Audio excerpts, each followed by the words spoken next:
بسم الله الرحمن الرحیم. د اسلامي امارت په راتګ سره د نړیوال لخوا پر اوسني حکومت داسې تور دی چې دوی د بشر حقونه نه رعایتوي، د نجونو زده کړې بند دي، د ښځو کار بند او حکومت هم ټول ګډون نه دی. آیا رښتیا هم همداسې ده؟ نن پر همدې موضوع د سیاسي شنونکي کاري اظهار افغان سره بحث کوو. افغان صاحب په خیر هستئ؟ نن خبرې ته لومړی درته ښه راغلاست وایم. مننه تاسو ته هم او د تاسو د ژوندون تلویزیون ټولو کارکوونکو لیدونکو ته زه هم سلامونه او نیکې هیلې وړاندې کوم. افغان صاحب نړیوال داسې تور پورې کوي چې افغانستان کې د بشر حقونه نه دي رعایت او د نجونو زده کړې بند دي، د اسلامي امارت په راتګ سره حکومت ټول ګډون نه دی. ستاسو نظر څه دی په دې برخه کې؟ نو دې برخه کې به زه دا ووایم چې دغه د ټول شموله حکومت نړیوال چې کومه خبره کوي د ټول شموله حکومت دپاره آیا دوی سره کوم تعریف شته یا دوی سره د مخکې نه کوم معیار موجود دی یا کوم سیمپل موجود دی؟ نو هیڅ داسې هغه دوی نشي وړاندې کولی، ځکه که موږ تاسې سوچ وکړو د مخکینی حکومت سره دا پرتله کو نو په اوسني حکومت کې الحمدلله موږ تاسې وګورو ټول شموله دی. هغه ټول شموله په دې معنا سره چې موږ وګورو په دې کې تاجک شته، ازبک شته، فارسیبان شته، پښتون شته، هزاره شته، ټول پکې ونډه لري. نو دغه خبرې د نړیوالو چې دا ټول شموله نه ده دا بېځایه ده. او یوه خبره صحیح ده چې د دوی په ذهن کې کومه مفکوره ده، کومه نظریه ده یا دوی کوم شي ته ټول شموله وایي په هغه باندې نه ده. نور په نړیوال معیار سره که حقیقت ته وکتلی شي دا بالکل ټول شموله دی. د دوی دغه خبره بالکل غلطه ده، بې بنسټه او بې بنیاده ده. بلې ښاغلی افغان نړیوال دا هم تور پورې کوي، نړیوال به خپل پر ځای پرېږدي. دغه د نجونو د زده کړو په تړاو وایي چې 2 کاله کېږي چې حکومت راغلی اما د نجونو زده کړې بندې دي. امرستاني ښیي اوسنی حکومت هم دا ستونزه مني. تاسو په دې برخه کې څه وایاست؟ ولس خو هم د دې غوښتونکی دی. دغه د نجونو د مکتبونو موضوع چې ده دا یو اساسي موضوع ده او موږ تاسې که وګورو یو زما او ستا نظریه سوچ او فکر ده، یو د افغانستان موجوده حکومت اسلامي امارت نظریه ده. موږ او تاسې که چېرته د اسلامي امارت د رسمي ادرس نه وګورو تر اوسه پورې د نجونو د زده کړو په باره کې د رسمي ادرس نه د دې مخالفت نه ده بیان شوی، نه اسلامي امارت مخالفت کړی دی. او موږ هم دا توقع ترې لرو او څومره حده پورې چې معلومات لرو چې دغه د نجونو زده کړو کومه هغه ده دا به انشاءالله زر حل شي او په راتلونکي نږدې وخت کې به انشاءالله العزیز د دې ته د زده کړو اجازت ورشي. ځکه په دې موږ تاسې که ټولنې ته وګورو څنګه چې په ټولنه کې موږ تاسې نارینهو ته ضرورت لرو، ډېر بخښونه داسې دي چې په هغو کې موږ زنانهو ته هم ضرورت لرو. مثال به زه درکړم که د امنیت په ټینګښت کې وښیم و ډېر وزارتونه داسې دي، ریاستونه داسې دي چې هغلته د نارینهو هم تګ راتګ زیاته، د ښځینهو هم زیاته. او اسلامي امارت راغلی هم د اسلام په نوم ده، نو هغه چېرته دا نشي برداشت کولی یا چېرته دا نه غواړي چې د زنانهو تلاشي د نارینهو کړي، نو مجبوره د هغې دپاره زنانه پکار دي. اوس هم که تاسې وګورئ په ډېرو ځایونو کې زنانه شته دي او دغسې اساسي هغه چې دا د بنیادي هغه د زنانو چې ډېر زیات ضرورت موږ ورته لرو په ټولنه کې هغه د طب په بخش کې ده. د طب په بخش کې زنانو ته ډېر ضرورت موږ لرو، څنګه چې نارینه ډاکټر ته موږ ضرورت لرو زنانه ډاکټر ته هم موږ لرو. نو د دغه دپاره چې ضرورت څومره په ټولنه کې زیات ده تاسې به د اسلامي امارت هغه هم اورېدلي. البته دغه څه وخت چې دا د تعلیم یو هغه څه بند وه د بعضې مصلحتونو دپاره، بعضې هغو دپاره، او انشاءالله موږ چې څونه حده پورې معلومات لرو نو دوی هغه ته رسېدلي دي او انشاءالله ښاغلی افغان دلته د اسلامي امارت ځینې په کابینه کې لوړپوړي چارواکي مثلا وزیران یادوم، ښاغلی عباس تنکزی دی، ښاغلی سراج الدین حقاني دی، د څنګ ځینې نور مشران دي چې وایي چې موږ د نجونو زده کړې غواړو او دا پر هر نارینه او ښځینه باندې فرض دی. اما څو موده وړاندې بیا د کورنیو چارو وزیر خلیفه سراج الدین حقاني په ولایتي سفرو کې په یوه غونډه کې وویل چې دغه د نجونو د زده کړو موضوع اختلافي سوې ده. که اختلافي سوې ده ولې په نظام یا په کابینه کې ځینې کسان د نجونو د زده کړو سره مخالفه دي؟ آیا سیاسي اړخ هم لري دغه موضوع؟ دغه د تاسو چې کوم هغو نومونه واخیستل، د خلیفه صاحب نوم هم واخیسته یا د وزیر خارجه معین عباس تانکزي نوم هم واخیسته یا داسې نور وزیران چې هغوی به تاسې بار بار اورېدلي چې هغوی ټول تعلیم ته ژمن دي او دا غواړي چې دغه د زده کړو کومې دروازې دي دا دې خلاصې شي او نجونې باید مکتبو ته لاړ شي. دلته که موږ تاسې سوچ وکړو یو دیهاتي خلک دي یو د ښاریو خلک دي. که موږ تاسې سوچ وکړو په دغه بندیز کې یوه دا فایده هم وشوله چې کوم خلک د دیهات وو هغوی ته دغه شی بالکل دا د نجونو تعلیم دا بالکل داسې یو ناشنا غونته شی ښکارېده. نو د ښاري خلکو او د دیهاتي خلکو په منځ کې یو قسم واټن موجود و. نو اوس تقریبا په دې 2 کالو کې دغه کار وشو چې هغه واټن چې کوم موجود و هغه هم ختم شو. مثلا دغه چې کوم شی ما درته ذکر کړ چې د ښاریو خلکو په هغه کې ذهن کې مفکوره کې غوښتلې چې تعلیم دې آزاد شي، نجونې دې تعلیم ته ځي، او هغه خلک چې هغه داسې د لرې پرتې علاقې دي، پرته ولایتونه دي لرې، هغوی په ذهن کې بیا د نجونو تعلیم هغه بالکل داسې ناشنا غونته ښکارېده چې څنګه کېدای شي چې زما لور دې ځي مکتب ته دې ځي هغه ته دې ځي. نو هغوی ذهن هم تقریبا اوس دې خواته جوړ شو او د دې هم او دارنګې خلیفه صاحب چې کومه په دا اوس سفرو کې کومه خبره کړې چې دغه مسله اختلافي شوې ده، نو دغه مسله د سیاسیونو په منځ کې نه ده اختلافي، د چا په منځ کې؟ دا د عوامو په منځ کې اختلافي شوې ده. په عوامو کې بعضې خلک داسې موجود دي چې هغه تاسې به اورېدلي په سوشل میډیا باندې بعضې خلکو د دې تردید کوي چې یاره دا دې نه خلاصېږي، دا ولې کېدای شي بعضې دا ښاغلی افغان موږ چې په سوشل میډیا کې ګورو تر اوسه خو د نجونو د مخالفو مخنیوی چا نه دی کړی. که چیرې وګورو هر افغان د افغانستان په هر کونج کې چې د نجونو د زده کړو مسله یو خو نړیوال به خپل پر ځای پرېږدو، نړیوال خو دا وایي د بشر حقونه نقض و، په تېر 20 کال کې هم د بشر حقونه نقض وه. بشري مرستې یو مثال چې دوی اوس نه غواړي د افغانستان سره بشري مرستې وکړي، دا خپل د بشر د حقونو نقض دی. تر اوسه خو داسې څه نه دي لیدل شوي چې افغانان د دې سره مخالفت وښیي. شته دا خو تاسو یو مثال د ځان سره لرئ؟ دا خو مثال موږ لرو که نه، اوس دا لازمي نه ده چې ما کتلي او تا دې نه یې کتلي که نه، دا لازمي نه ده، موږ کتلي دي، داسې لیدلي دي.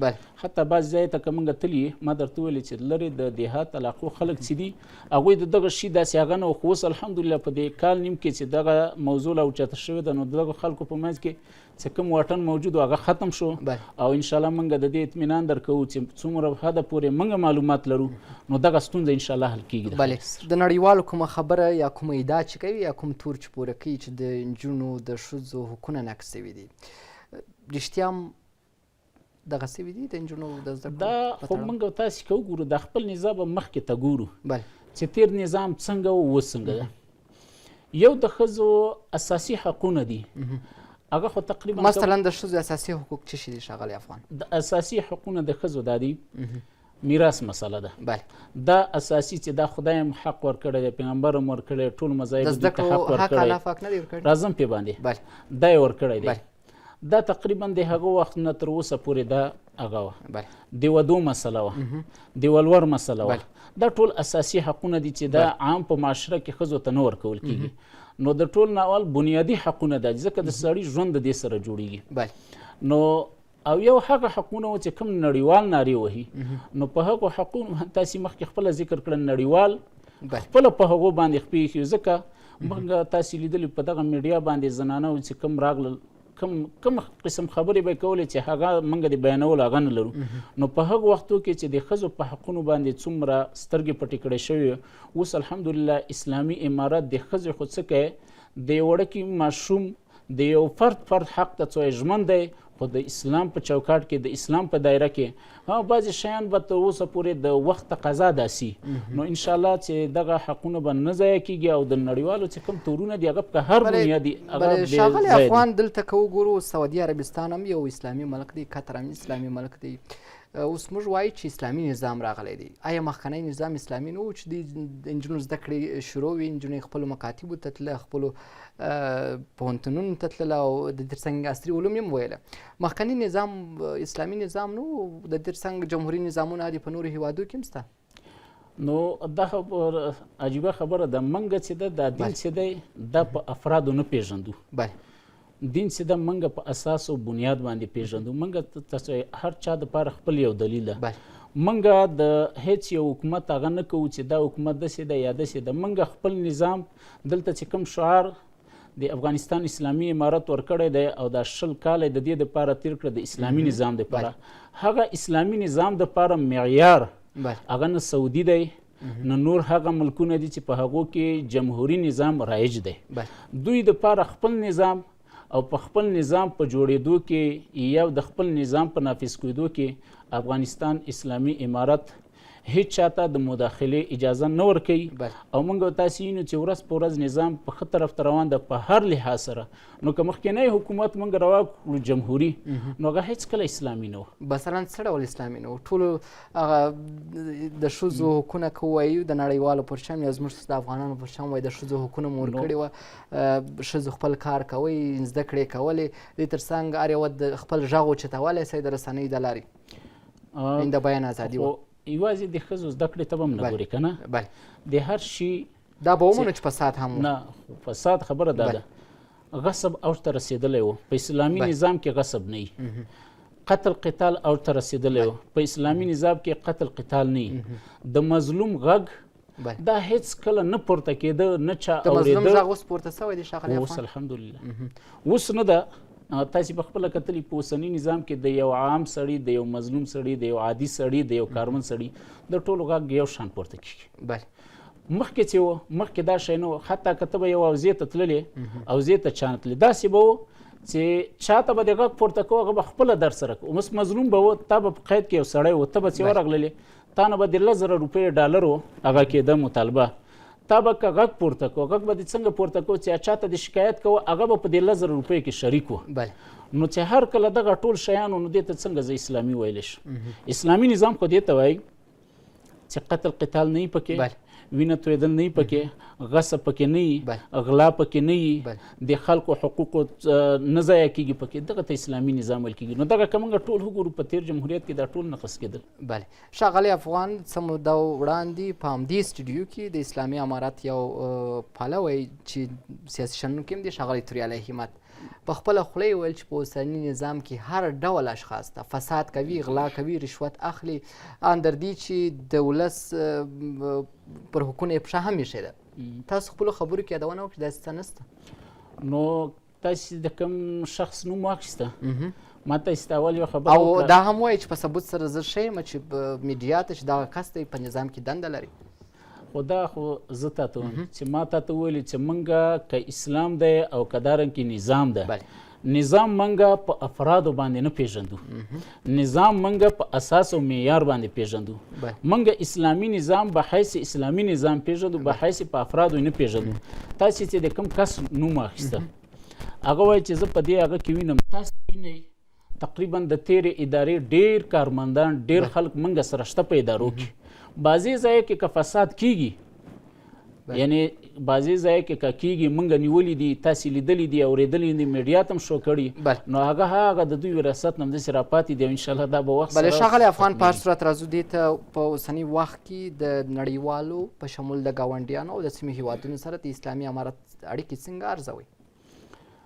نو دې ته که موږ سوچ وګورو، د اسلامي امارت چې کله اول په ابتدا کې راغی، نو اسلامي امارت چې په هغو وختو کې کومه هغه وه د ګاونډي هیوادونو سره یا د نړیوانو سره کومې ژمنې کړې وې، نو اسلامي امارت اوس هم په هغو ژمنو باندې برقرار ده. هغوی چې اول کوم شي شعار و اوس هم همغه شعار ده. اسلامي نظام اول په راتګ کې هم دا ویلي وه چې موږ د افغانستان خاوره د هیڅ چا په خلاف نه استعمالو او نه چاته دا اجازه ورکوو چې د هغې په خلاف دی دا استعمال شي. دا یو مسله. او نړیوال یا ګاونډي هیوادونه هغوی ته بار بار د دې ثبوت هم ورکړی دی چې موږ خپله خاوره د چا خلاف نه استعمالو. نور که څوک خپل هغه کوي هغه د دوی خپل هغه ده. بله ښاغلی افغان، دا به ومنو چې امنیت تامین سوی، فساد ورک سوی، نړیوال خپله وایي چې اوس افغانستان کې ترهګرې ډلې نسته او افغانستان اوس د القاعده مرکز نه دی، افغانستان د داعش مرکز نه دی، دا نړیوال هم مني.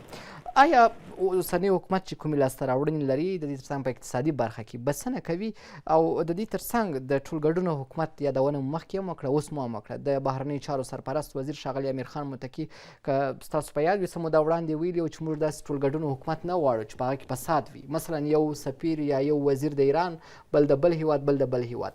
آیا نړیوال هم رښتیا همداسې کابینه غواړي، همداسې یو حکومت غواړي چې د تیر جمهوري نظام ځینې اشخاص په دې نظام کې ګډون وکړي؟ که چیرې د تیر جمهوري نظام ځینې فاسد کسان چې د افغانستان په سرنوشت یې لوبه کړې دي، نظام اوسنی نظام یې داخل کړي، څومره غټې تېروتنه یې بولئ؟ نو دا خو که موږ تاسې وګورو، اسلامي نظام چې دا 20 کاله مبارزه وکړه د همدغو شیانو دپاره یې وکړله چې په ملک امن راولي، امنیت تامین کړي، فساد ختم کړي، رشوت ختم کړي، غلا ختمه کړي هغه ټول نړیوالو منلې ده. بله اوس هغه کس اسلامي امارت ورته ژمن دی که هغه د تیر جمهوریت د وختي یا اوسنۍ چې هغه د یو شي دپاره حقداري او تیره اداره کې هغه په فساد کې ښکیل نه وي. اوس یو شخص زه پېژنم چې په تیره اداره کې په فساد کې دې باندې ځای پورې ښکیل وه، نو اوس خو داسې نه دی زمزم په اوبو ومینځلی شو او پاک شو او راشي په دې نظام کې د ونډه واخلي، نو دا هېڅکله کېدای نه. ستانکزي صاحب چې کومه خبرې کړي دي هغه بالکل پر ځای کړي دي او هغه متقي صاحب وبخښه، نو هغه مطلب مقصد هم د دې نه دا ده چې موږ په اسلامي امارت په چوکاټ کې هغه داسې اشخاص موږ غواړو چې کم از کم هغه خپل په فساد کې ښکیل نه وي. اوس یو سړی چې په فساد کې خپل ښکیلي او فساد کوي نو هغه به بل د فساد نه څنګه منع کړي؟ نو په دغه اساس باندې که وګورې هغه کسان نشته او نور پاتې شو د ټول شموله یا د ګډ شموله، نو دا خو موږ تاسې هر څه داخل کړو، موږ تاسې هر څه په خپله وینو چې ټول شموله الحمدلله دی. هغه ټول شموله ما مخکې درته زه به یوه وړکۍ واقعه درته بیان کړم. یو ټیچر و هغه په مکتب کې هلکانو ته سبق ویلی، استاد نو بیا پوښتنه ترېنه وکړه. هغه د شاګردانو نه پوښتنه وکړله چې په بورۍ کې سړی څه شی راوړي؟ نو یو شاګرد ورته وویل بورۍ کې خلک بوره راوړي، بل شاګرد ورته ویل ګوړه راوړي، بل شاګرد ورته ویل وړه راوړي. خو دې ټولو خپل هغه ورته ویل استاد به ورته ویل نه. اخر کې یو شاګرد راپاسېد راجګ شو، ورته ویل استاد اخر هغه کوم شی ده چې خلک په بورۍ کې راوړي؟ نو دی استاد ورته ویلی وای کچالو. نو د شاګرد ورته ویلی استاده خو که کچالو راوړي دی خو بوره هم راوړي وړه هم راوړي. وای نه زما ذهن کې چې کوم شی و هغه تاسې ونه ښوده. اوس نړیوال چې کوم ګډ شموله غواړي هغه د دوی په ذهن کې چې کوم اشخاص دي یا کوم هغه دي نو هغه واقعي د دوی په هغه سره نه ده، ځکه هغه خلک په نظام ته راوستل غواړي چې هغه په تیر نظام کې په فساد کې ښکیل خلکو او ټول عوام په دې باندې هغه دي چې دغه خلک ښکیل، نو دې وجې نه اسلامي امارت دغسې کسان نه غواړي او نور الحمدلله ټول شموله. بلې ښاغلی افغان که چیرې باور وسي په دغه اشخاصو څوک ګرم ګڼي په اوسني حکومت کې؟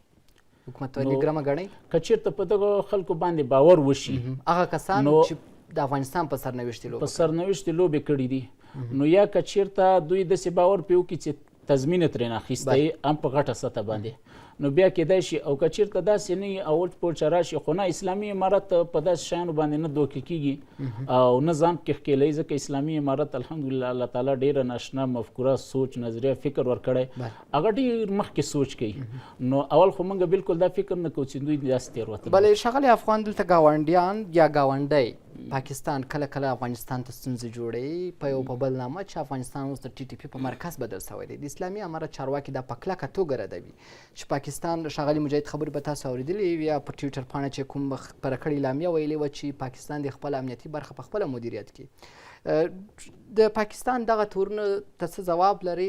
آیا رښتیا هم د پاکستان کوم چارواکي چې په افغانستان تورونه لګوي رښتیا دي که نه؟ نو دا خو که په ځای د دې چې موږ جواب کړو ذبیح الله مجاهد هغه ټول جواب کړي دي. ستاسو نظر څه دی د یو سیاسي شنونکي په توګه؟ موږ نظر هم دا دی ځکه موږ او تاسې په داخل کې اوسیږو. په داخل کې چې کله کوم سړی واوسیږي نو هغه ته د هر څه اندازه لګیږي، معلومات ورته کېږي. دا 20 کاله موږ مبارزه وکړه، په دې 20 کاله کې افغانستان کې جنګونه وشول هغه وشول، نو هغه سړی په درد دردېږي چې کله دی خپله دردېدلی. نو افغانستان حتی هر فرد کو خو یوازې اسلامي امارت نه بلکې عوام ټول یو فرد ډېر کړېدلی 40 کاله جنګ تیر کړی، نو هغوی هیڅ کله هم دا نه غواړي چې بل ځای کې د داسې جنګ هغه شي. نو ځکه د جنګ نه موږ ستړي خلک دي د افغانستان عوام، نو هغوی په ګاونډي هیوادونو کې یا خصوصا تاسې وخت د پاکستان زموږ یو ګاونډی هیواد دی، نو هغه هیڅ کله هم دا نه غواړي چې هلته د حالت خراب شي، د هلته جنګ وشي. نو دغه کوم تورونه چې دوی لګوي نو دا بې ځایه بې بنسټه دي. که دغه تورونو ته شي موږ تاسې وګورو د جمهوریت په وخت تقریبا دا 20 کاله څه دغه تورونه په پاکستان باندې لګېدل، په دې 20 کالو کې پاکستان ومنل؟ نه دي منلي. نو دغه تورونه د دوی بې ځایه بې بنسټه دي. افغانستان اسلامي امارت چې کومه شعار لرو د اول نه تر اوسه پورې، نو دوی هیڅ کله هم داسې نه دي چې خپله خاوره دي. ډېره مننه ښاغلی افغان. په اخر کې که دا راته ووایاست 2 موضوعات ته کتنه کومه د یو امن لرونکي افغانستان څخه چې اوس امن راغلی دی، د دې امن څخه ټول افغانان خوشحال دي، نیمګړتیاوې شته، ځینې نیمګړتیاوې اسلامي امارت هم مني، لکه د نجونو د زده کړو مسله، د ښځو د کار مسله، هغه هم امر ثاني یاد کړی. ولې نړیوال ډار لري؟ ولې ګاونډیان ډار لري؟ ولې د سیمې هیوادونه ویره لري؟ اصل کې څه ډول ګټې لټوي د افغانستان ته؟ اصل کې موږ او تاسې که وګورو بله نړیوال چې دا کم شیانو د دوی غوښتل مخکې هغه ټول تامین دي بله هغه که د هر لحاظ سره وګورو حتی په بعضې شیانو باندې دوی هم اقرار کوي بله دوی هم دا مني خو موږ او تاسې که وګورو نړیوال اصل کې ټول چې دي دا په خپل واک او اختیار کې نه دي دوی چې اساسي مثلا د نړیوالو کې مهدف کم هیواد دی؟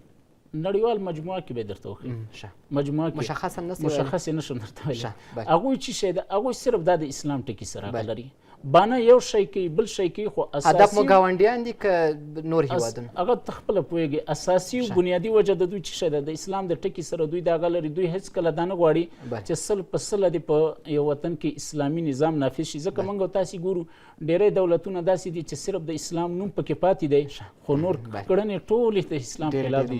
بله ښاغلی افغان په اخر کې مو وړاندوینه سره د حکومت ولي د لا معیاري کولو په خاطر څه باید وکړي اوسنی حکومت؟ اوسنی حکومت خو موږ تاسې که وګورو هغوی عوامو ته ګوري کمې ستونزې کم فرصتونه دوی ته دوی دغه فرصت نه پیدا اخلي او کم ستونزې هغه لرې کوي نور د اقتصاد په برخه کې شو د طب په بخش کې شو په دې ټولو کې الحمدلله دوی ډېر هڅه کوي چې تر یوه حده پورې دغه هغه شي او ډېرې پروژې داسې هغه کوي چې په هغو کې د عوامو دا مسایل هم حل شي او خلک هم څه د اقتصاد په هغه کې نو دې کې اسلامي امارت ماشاءالله ډېر پرمختګونه لري او کوم سوچ نظریه چې لري آینده دپاره نو موږ امید لرو چې انشاءالله افغانستان به په نړیوال هغه سطح سره ډېر پرمختګ وکړي. بلې ښاغلی افغان یو ځل بیا د دغه نجونو زده کړو ته کتنه کوو په لنډو کې دا به هم ووایاست چې تاسو د اسلامي امارت د ځینو چارواکو سره که لیده کاته کوئ هیلې لري؟ یاره انشاءالله امید موږ لرو ځکه چې موږ څومره په حده پورې معلومات لرو او څومره خلکو سره یې موږ ناسته پاسته ده نو انشاءالله امید هم دا ترې نه لرو او معلومات هم دا لرو چې دغه ستونزه به حل شي د اسلام په دایره کې د اسلام په چوکاټ کې ځکه کوم شی چې د اسلام په دایره کې جایز او د اسلام چوکاټ کې نو هغه نه اسلامي امارت هېڅکله هغه نه کوي بعضې شیان داسې که هغه د اسلام په چوکاټ کې نه اسلام په دایره کې نه نو هغه اسلامي امارت نه مني. او خپله د یو دیني عالم په صفت دیني زده کړې مو هم کړي دي اوسني وخت کې څومره اړتیا ګڼئ د نجونو تعلیم؟ نو دا خو که زه درته ووایم په خپل هغه سره بله خپل نظر په خپل نظر نه درته ووایم منګه دا به یوه علمي نکته درته وایم مهرباني منګه چې څنګه په شرعي امورو کې مقلدین یو تقلید کوو د بل چا منګه په سیاسي امورو کې هم د خپلو مشرانو تقلید کوو منګه مشران چې کوم دي هغه څه عام خلک نه دي هغه شیخ الحدیثان دي عالمان دي زمونږ مطالعه او د دوی مطالعه دومره فرق لري لکه زمونږ یو لښتی هغه یو دریاب نو ستاسو د نظره ښاغلی افغان زمونږ د نظره که موږ سوچ وکړو موږ به یو طرف ته ګورو هغوی څلور واړه طرفه ګوري نو هغوی زمونږ نه په دې کارو ښه پوهېږي او ښه مطالعه کې لري ښه سټډي لري نو موږ چې کوم هغه لرو د موږ د توقع نه هغوی ډېر زیات احسانو ته ژمن دي انشاءالله. یعنې خپل نظر نسئ کولی چې شریک خپل نظر خو ما د مشرانو اجازه نه ما خو نه د مشرانو اجازه نه زه خو داسې نه یم چې ازاده سړی یم ما څه درته ویل چې زمونږ مشران چې دي کوم حکومت چې اسلامي امارت نافذ دی دې کې ټول علما ناست دي هغو علما ټولو دغه شیان مطالعه کړي دي هغه کړي دي موږ هم انشاءالله د هغوی چې دا کومه خبره ده کومه فیصله د مخالفت دوی هم نه ده کړې موږ هم نه کوو ډېره مننه د مصلحت دپاره دا شی لږ هغه و انشاءالله دغه مصلحت کوم ستونزې چې دا وارد شوي دي ډېره مننه او انشاءالله چې دا به حل شي. ډېره مننه کاري اظهار افغان سیاسي شنونکی مننه ډېره مننه درنو لیدونکو او کتونکو چې مو واورېد د مېرمن نظر ستاسو د لیدو او کتو څخه نړۍ مننه دا و د نننۍ خبره ښه وخت